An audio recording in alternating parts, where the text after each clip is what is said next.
Bienvenidos a Doble Vía con Estefanía. Este es un espacio donde fomentamos el debate con el propósito de generar conocimiento sobre las diferentes temáticas del interés común en la ciudad de Quito. Entrando a clases, ese va a ser nuestro tema. Por favor, vamos con el primer video. Desde que se declaró la emergencia sanitaria en todo el país con el propósito de evitar la propagación del coronavirus, uno de los sectores más afectados fue el de la educación, ya que se suspendió toda actividad académica en escuelas, colegios y universidades. Por tal motivo, la mayoría de establecimientos educativos se vieron en la obligación de habilitar diferentes plataformas para los estudiantes. Esto con el propósito de que no pierdan muchas horas de estudio. Esta forma de aprendizaje se generalizó a nivel de escuela, colegio, universidad y centros de educación superior, puesto que la vida y los programas de estudio merecían continuidad. Si bien la pandemia ha provocado el desarrollo urgente y generalizado de un formato digital en centros que eran fundamentalmente presenciales, son herramientas que han llegado para quedarse y formar parte de la realidad de todas las personas. ¿Cuáles son los retos principales a los que los estudiantes se enfrentan para poder terminar sus actividades escolares con éxito? ¿Cuáles son las principales recomendaciones en esta nueva modalidad? De esto hablaremos hoy en Doble Vía con Estefanía Grunauer. Más de 2 millones de estudiantes inician este martes un nuevo periodo lectivo en la Sierra y en la Amazonía del Ecuador, donde cerca de 100 millones de docentes impartirán clases en modalidad educativa que se adaptan al impacto que hemos tenido con la pandemia del coronavirus. En la nueva modalidad existen diversos tipos de educación a distancia. Entre las principales se encuentran la educación en línea, la cual ofrece la posibilidad de reuniones por internet en tiempo real, mientras que la virtual, como ya la teníamos anteriormente, acepta la posibilidad de encuentros esporádicos. La educación en casa o homeschooling requiere que los padres de familia asuman la responsabilidad de educar directamente o a través de tutores a sus hijos, con el apoyo de una institución educativa. En cualquiera de estos casos, privados o públicos, para la educación en línea, las autoridades ecuatorianas deben fomentar también el problema de acceso a equipos electrónicos o tecnológicos y de Internet, sobre todo en las zonas rurales de la Sierra y la Amazonía. En estas regiones distantes, la conectividad, como sabemos, se reduce básicamente, y esto nos obliga a buscar otras alternativas, como la que los maestros visiten periódicamente a los alumnos para entregarles las tareas, etc. Ahora vamos a tener dos invitados especiales. Justamente la primera es Dora Vera Alarco. Dora es profesora del Instituto Pedagógico Juan Montalvo. Posteriormente estudió una licenciatura de Literatura y Castellano por la Universidad Central del Ecuador y más adelante realizó una especialización en el desarrollo de la inteligencia y educación en el año 2003. Obtuvo su máster en la misma materia por la Universidad Católica del Ecuador y ha realizado diversos cursos de preparación profesional y también ha sido y ha ocupado cargos importantes en la Unidad Educativa Municipal Sebastián de Benalcázar, Universidad Tecnológica de Indoamérica y la Unidad Educativa Municipal Espejo, donde actualmente se desempeña como rectora. Bienvenida, Dora. Tenemos también a Javier Echeverría. Javier es ingeniero en producción de televisión y multimedia por la Universidad de Israel.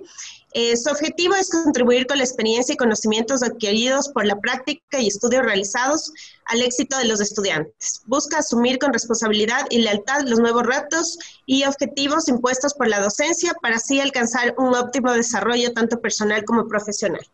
Bienvenidos a Doble Vía. Vamos a comenzar con unas pequeñas preguntas, ¿no? Yo creo que es importante, Dora, por ejemplo, comenzar a preguntarnos cuál es el nuevo reto que tenemos como padres y ustedes como docentes en estas nuevas actividades escolares, porque si bien es cierto, el anterior año nosotros desconocíamos cómo eran estas plataformas tecnológicas, desconocíamos cómo manejar a nuestros hijos desde nuestra casa y también a la vez teníamos algo positivo, que era que todos estábamos en pandemia, todos estábamos en cuarentena y tenías el tiempo para ayudar a tus hijos a que sepan adaptarse a esta nueva modalidad. Pero en realidad, ¿cuáles son los retos principales de la educación en línea que tú has encontrado? Bienvenida, Dora, bienvenida, Javier. Muy buenos días, Estefanía, Javier, muy buenos días. Creo que el reto el día de hoy es mucho más eh, grande. Nos cogió una pandemia en la que no estábamos preparados y la que en ese sentido nos hizo adelantar 10 años a lo que debía ser implementar la tecnología. Cuando incluso veo el reto de los padres, creo decir que en este momento, en el siglo XXI, lo que estaba pasando es que los padres cada vez estaban más abandonando el rol que tenían en las familias. Y se estaba delegando toda la responsabilidad a los docentes y se estaba incluso judicializando a la educación. Y entonces los docentes en estos últimos años hemos vivido muchísimo de las denuncias, de la inconformidad de los padres, de pensar que el profesor tiene la varita mágica y con eso ya puede garantizar aprendizajes. Y las familias cada vez estaban más abandonando este rol que les correspondía como padres. De un momento a otro, de la noche a la mañana, los chicos se quedan en casa, los profesores nos quedamos en casa. ¿Y cómo hacer llegar esta educación a casa? Creo que en ese sentido sí ha habido asesoramiento del Ministerio de Educación. De pronto hemos estado aprendiendo en el camino, porque sí, pues hubo lineamientos y cómo encontrar aquello, y incluso equivocaciones, pero hemos tenido que aprender en el camino. E incluso una generación de docentes, de un momento a otro, si bien es cierto, nosotros ya manejábamos el correo electrónico, el celular, las redes sociales, pero no lo habíamos implementado como una posibilidad de aprendizaje. Y de un momento a otro, la institución en la que yo represento, la Unidad Educativa Municipal Eugenio Espejo, y el municipio de Quito tuvo la benevolencia de una plataforma en Moodle que le llamamos EBIN. Cómo implementar estas aulas virtuales, cómo hacer que esta construcción de conocimiento pueda palparse. Hemos tenido que aprender de un momento a otro, de la noche a la mañana, y hemos tenido los docentes que trabajar 24/7. Entonces, el reto realmente ha sido muy grande y hoy es más fuerte todavía, porque bueno, al menos en las estadísticas, al menos en nuestra institución, el 99% de estudiantes cuentan con conectividad, acercarse a los estudiantes, recomendar los programas de televisión, de radio. Sin embargo, a veces incluso eso es romántico, porque los papás están en teletrabajo, porque el chico necesita a los pequeños en 2 horas diarias. Vamos a tener brechas de aprendizaje y esto hay que decirlo. No es cierto que vamos a continuar en casa con las mismas situaciones. No, para eso hemos hecho ya el Ministerio de Educación un currículo compacto para trabajar en las destrezas por lo menos pequeñitas, imprescindibles, y porque finalmente sabemos que el día de hoy, haciendo un clic, los chicos tienen el ingreso al conocimiento, pero se está perdiendo un gran proceso que es la socialización. Finalmente el conocimiento y los contenidos no son tampoco, no es tan grave, pero lo grave de esto es esa necesidad de socialización para lo que fueron creadas las escuelas. Eso es, mi Estefanía. Estoy de acuerdo que nos hemos alejado bastante los padres, nos alejamos de lo que es la educación como tal de los hijos, pero claro, nosotros también tenemos otro tipo de responsabilidades, ¿no? Que es la educación de los valores, de la educación de los principios que van desde la casa, y eso nos han enseñado siempre desde pequeños a todos nosotros, que esos son la verdadera educación. Pero en realidad yo sí pienso que es un poco complicado actualmente nosotros como padres tomar esa batuta que estuvo bien enraigada en ustedes como profesores. Porque, por ejemplo, yo ayer tenía la introducción del colegio de mi hija, y lo que pedimos los padres es que se hagan grupos chiquitos, porque si no, no hay cómo en realidad que ellos entiendan, sobre todo cuando son súper pequeños los niños. En mi caso son 5 años, 6 años, es bastante difícil para nosotros como padres tomar esa iniciativa que no la sabemos porque no hemos escuchado, no hemos estudiado eso. ¿Cómo podemos garantizar el aprendizaje en esta modalidad, Javier? Tú que has pasado por esta modalidad, ¿cómo se puede garantizar que efectivamente, o cuáles son los parámetros que uno puede ver para saber si es que sí se está, realmente estamos aprendiendo en esta modalidad?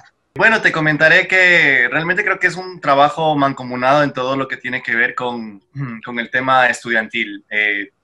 Es tanto la parte de los padres de familia, es tanto el estudiante como también es el colegio como tal. estos tres entes somos los encargados de garantizar esto y en realidad no hay una garantía como tal.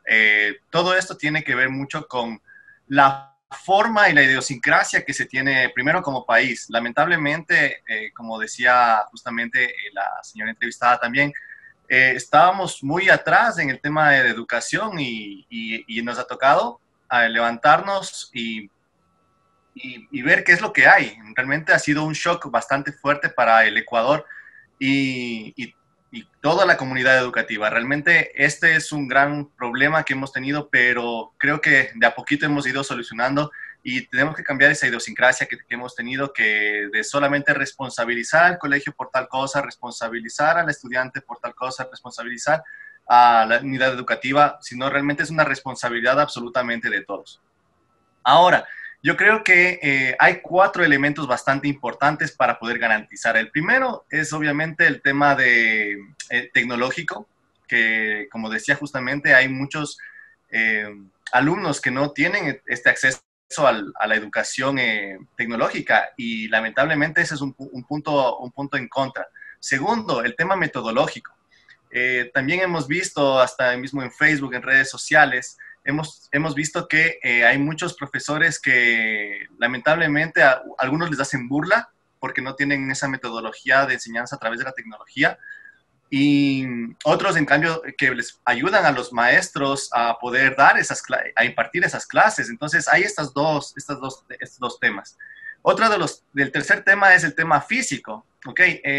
Los chicos, si bien es cierto, están en la casa pero uno no sabe, como padre de familia, hay personas que salen de su ¿cómo se llama? De su casa y no saben si se están alimentando correctamente, estarán comiendo o no estarán comiendo, saben que están al lado de una computadora y que lamentablemente no saben a qué tipo de acceso pueden estar teniendo. Y otro de los temas es el tema emocional y realmente creo que este es el punto más álgido, porque el tema emocional puede complicar absolutamente todo. Usted sabe que si uno se levanta, si uno como ya adulto y todo, uno se le levanta, como dicen, con el pie izquierdo, lamentablemente todo le parece mal, va a haber la mínima para bajonearse y todo lo demás, más aún niños, más aún adolescentes que están en este tema, ¿no? Yo he tenido... Realmente lo que tú dices es cierto, ¿no? Cómo manejar la parte psicológica de que ya no se ven con sus amigos, de que estamos encerrados bueno, gracias a Dios, quizás uno pueda tener una casa de 2 dormitorios, pero hay gente que está en una sola y viven 5 personas. Y lo que decía Dora también en el caso de no tener ese acceso al internet, se ha visto últimamente estas fotos de personas, de niños que van afuera de los restaurantes para coger internet, ¿no? Entonces, sí realmente esta pandemia nos ha cambiado la vida. Bueno, vamos con un segmento de tips justamente sobre estos temas para que ustedes puedan revisarlos. Adelante, por favor.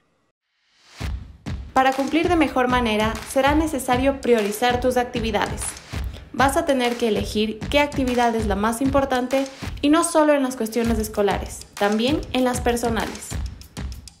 Evita distracciones. Cierra pestañas que no estés utilizando, coloca tu celular en silencio, trabaja lejos de personas que estén en la casa y que puedan distraerte. Date una recompensa personal. Otórgate un tiempo para disfrutar de lo que te gusta al terminar tus actividades. Una película, un capítulo de tu serie favorita, comer algo rico el fin de semana, son solo algunas ideas para recompensarte. Antes de comenzar cualquier tarea o material de estudio, lo primero que debes hacer es comer lo necesario para saciar tu apetito. No hay nada más terrible que estudiar con hambre, sobre todo porque vas a perder la concentración que tanto te cuesta mantener. Bueno, creo que es importante que nos comenten cómo manejar los horarios para que los niños tengan descanso. Porque yo vi también en el horario de mi hija, es de 9 de la mañana a 1:30 de la tarde. Ahí tienen 20 minutos cada clase, en los cuales nos dijeron que pueden irse a tomar agua y etcétera. Pero no es lo mismo estar frente a una computadora, la cual aparece tu profesora, pero estás en el mismo sitio. Cuando estás en el colegio, yo recuerdo cuando tenías el receso, te dejaban salir un ratito, te ibas a los columpios, te ibas a comprar un snack, y como que te cambiaba un poco la visión y regresabas a matemáticas cuando acabaste inglés. Ahora, ¿cómo podemos tomar ese receso, esas horitas esos minutos que tenemos? ¿Qué podemos hacer a nuestros hijos? ¿Qué podemos dejarles sobre la mesa para que hagan algo diferente? Porque, vuelvo y repito, es muy difícil que nosotros estemos al 100% en esta educación con ellos. Cuando tú miras y dices de 9 a 13 horas 30, un horario, incluso posiblemente estamos hablando de otro contexto socioeconómico, ¿no? Yo represento a la educación pública y si bien es cierto, nosotros estamos en un contexto urbano y al menos cada uno de nuestros estudiantes tiene una computadora, realmente tenemos que cambiar en nuestro chip, porque no significa que te van a garantizar una educación presencial, o sea, el querer hacer un horario de 9 horas a 13 horas 30 a un chico frente a la computadora realmente es antipedagógico y no va a garantizar absolutamente nada a los padres.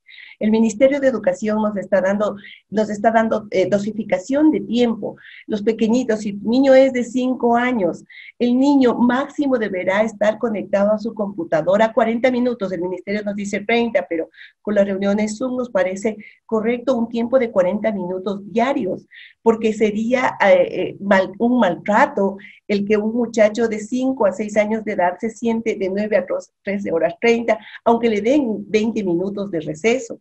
Entonces, en eso tenemos que decir a los padres de familia, no es una mejor institución la que empieza a preparar un horario de tiempos sincrónicos, y entonces para eso nos hemos preparado los docentes. Hoy tenemos una posibilidad de manejar estos tiempos asincrónicos. Este momento que nos vemos en pantalla es importante el trabajo de inducción, de decirles muy bien, chicos, estos son los documentos que vamos a manejar, yo espero esto en matemáticas, espero esto en sociales, está el currículo pequeñito, y el tiempo que decía Javier, que es importantísimo, esta parte emocional. Esta pantalla tiene que ser para enterarnos de qué pasa con las emociones de nuestros chicos, cómo están en las familias, qué está pasando y qué con ellos que no tienen la posibilidad, hay un solo dispositivo y tenemos que conectarnos 2 y 3 estudiantes. Eso es cómo llegamos a estos chicos y entonces decimos, muy bien, estamos utilizando las redes sociales. En mi colegio el día de hoy se ha dado la disposición de que todos los profesores deben administrar el grupo de WhatsApp de padres de familia, porque al menos por el WhatsApp sí podremos comunicarnos. Y ahí por el WhatsApp, decir, estos chicos del 1%, hacer una videollamada, ¿cómo estás? ¿Cómo te va? ¿Qué está pasando contigo? ¿Cómo está tu familia? Estos son los deberes que mando. Mándame por WhatsApp, pero seré el 1%, porque además en este momento nosotros tenemos una plataforma en la que los chicos puedan ir subiendo. Estamos con recursos educativos, en donde chicos vean la televisión el día de hoy, de 2 a 3 de la tarde, nos va a presentar tal programa y vamos a poder trabajar eso en clase. Entonces, no es garantía, esto es importantísimo para los papás, no esperen papás que reproduzcamos un horario en la presencialidad que teníamos, que en matemática la primera, a la segunda lengua, a la tercera educación física, y eso se reproduzca ahora en las cámaras, porque eso no es educación en línea, eso no es educación abierta, y la educación abierta tiene que tener estos tiempos fundamentalmente asincrónicos. Asincrónico significa no en el tiempo, sino que podamos poner recursos y los tiempos sincrónicos sean aprovechados para hacer procesos de inducción hacia esos nuevos conocimientos. Sí, estas son 2 nuevas palabras que nos están enseñando, ¿no? Lo de sincrónico y asincrónico. Ayer también nos estaban explicando justamente porque eso es nuevo, ¿no? Lo bueno de ahora es que ya tenemos como que ya hicimos la prueba el anterior trimestre, que fue el último que pasamos así, entonces ahora ya estamos un poco más adaptados. Javier, cuéntanos un poco, como teniendo en cuenta que los padres ya regresamos a trabajar, ¿cuáles son o cómo garantizamos la efectividad y el control del estudio en línea, ¿no? De la educación en línea? Sobre todo el control, tú que sabes de las experiencias y conocimientos y prácticas y estudios realizados, ¿cómo podemos controlar a nuestros hijos que realmente cumplan con sus tareas, etcétera? La idea justamente sería que tienen que entender los padres de familia que esto es un trabajo mancomunado. O sea, eso es lo principal. Por lo tanto, el manejo de las redes sociales, sea por WhatsApp, o sea por Facebook y todo lo demás, tienen que tener la posibilidad de poder conectarse con el docente, la posibilidad de poder conectarse con el colegio, de saber qué está sucediendo primero y qué es lo que van a darles a los chicos y cuál es el fin de este proceso educativo. Lamentablemente, los padres de familia, como decíamos al inicio, es como que decían, bueno, ya está en el colegio y se acabó. Pero en cambio ahora lo que estamos haciendo es permitiendo que el colegio, que el docente directamente esté comunicado con el padre de familia y sepa exactamente qué es lo que va a suceder con su chico. Y esté atrás del padre de familia de este proceso académico y saber cuál es el fin que van a tener los chicos. Por lo tanto, si uno ya conoce cuál es el fin que van a tener, entonces tú vas a poder organizarte y decir, ok, de acuerdo a un cronograma, tales y cuáles actividades son las que se deben realizar y saber que van a existir tiempos muertos. ¿Ok? Entonces, en esos tiempos muertos que son que no van a estar aprendiendo como tal una asignatura, sino más bien tú darle la posibilidad de que él pueda experimentar algo de acuerdo a lo que está viendo. Por ejemplo, se me ocurre, dentro de lo que es matemáticas, ¿ok? Estás viendo los números, estás viendo estas cosas, tal vez darle alternativas como, por ejemplo, oye, ayúdame a medir tal cosa, ayúdame a medir tal otra cosa. Haz actividades que de alguna manera no sean tan académicas, pero que sepa que lo que está aprendiendo de alguna manera le va a servir en la vida diaria. Claro, que involucre justamente lo que aprendió en la vida. Ajá. Entienden, exactamente. Cuando los chicos entienden que la materia que están recibiendo no es solamente para que solamente aprueben, y entienden que realmente esto es para que les ayude en la vida diaria, realmente ahí es cuando existe un aprendizaje como tal. Y de ahí también los docentes, es importante que los docentes entiendan también este tema de que ellos tienen que ser facilitadores de este tipo de conocimiento, porque lamentablemente todavía estamos a la antigua, en muchos casos todavía está a la antigua, de que simplemente es una materia que se tiene que dar y se acabó. Y eso justamente no es el punto, sino que realmente todo sea aplicado a la vida. Quisiera saber qué piensan en general del homeschooling, que ahora un montón de personas lo están haciendo. ¿Tenemos la capacidad de simplemente ser nosotros los profesores de nuestros hijos o siempre es necesario que haya atrás alguien que conozca, que haya estudiado para poder enseñar a alguien? Yo creo que tenemos que aprovechar, la mediación cultural no necesariamente es del maestro al niño, ¿no? Las primeras mediadoras culturales somos las madres, somos las que estamos enseñando el lenguaje. Y claro, creo que la escuela se creó con un propósito fundamental que es el de la socialización. En este momento creo que no es tan importante los contenidos. Lo más importante, Estefanía, efectivamente, es hacer mediación cultural, aprovechar cada momento, cada experiencia de aprendizaje en casa, tener la tranquilidad del caso sin atosigar a los muchachos, entendiendo de que es una época de confinamiento, es una época de tranquilidad. La recomendación no necesariamente tiene que ser sociales, naturales, contenidos así muy cerrados, sino más bien la lectura por placer, volver a las historias literarias, al juego, a la parte lúdica, al conocimiento familiar. Y alejarles a los chicos, y esto es importante, papás, alejémosles a nuestros hijos un tanto de mucho videojuego, porque también eso está repercutiendo mucho en nuestros estudiantes y luego no vamos a poder tener regresión. Pongamos horarios, hagamos rutinas, a pesar de que los chicos estén en casa, es importantísimo que no se levanten más allá de las 8 de la mañana. Es el momento porque luego vamos a tener mucha dificultad, hagamos rutinas. Está muy bien que se levanten ya a las 8 de la mañana los chicos, 7:30, no más de las 8 de la mañana, que tengamos rutinas de trabajo, que tengamos rutinas para el juego, que tengamos rutinas para la lectura, sin que eso sea una camisa de fuerza y sin que eso al papá también le ponga, entendemos que tienen que trabajar y que la responsabilidad fundamental en este momento de aprendizaje es en la escuela, pero por hoy el rol de los padres de familia es vital en casa. Eso, muchísimas gracias por la invitación a este programa. Bueno, simplemente creo que el tema es saber que los chicos están en un momento de aprendizaje. Por lo tanto, tienen que aprender a manejar sus tiempos, los chicos tienen que aprender a saber qué está sucediendo en el país, saber contextualizar las cosas que están a su alrededor. Y los chicos tienen también que aprender a que sus emociones tienen que manejarlas en su familia. Recuerden que realmente todo este tema de enseñanza parte desde del tema familiar. Por lo tanto, los padres, los hermanos y toda la familia como tal son la primera escuela que realmente debería haber estado siempre y nunca haberse quitado este rol como tal de lo que es el tema del aprendizaje, apareciendo desde el tema familiar. De ahí sí, cualquier otra actividad realmente puede funcionar como cualquier asignatura.